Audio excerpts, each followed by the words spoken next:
আজ আপনাদের সামনে ভাপানো ডিমের কারি।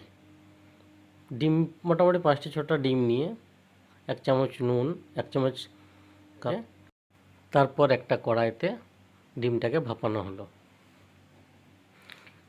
ব্যবহার করি। বাকি পেঁয়াজ, রসুন, আদা, টমেটোগুলোকে দিয়ে একটু ভেজে নিলাম। জিরে আর শুকনো লঙ্কা ফোড়ন দিয়ে দিলাম।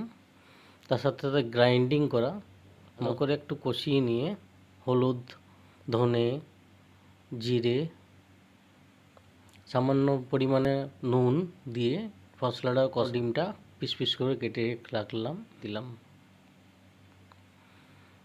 ভালো ফুটিয়ে নিয়ে ধনেপাতা খুব সুন্দর রেডি হয়ে এসছে আমাদের। অন্যরকম স্বাদ পাবেন। রুটিকে ফলো এবং লাইক কমেন্ট করুন এবং নতুন নতুন ভিডিওর আপডেট পেতে থাকুন। Thank you.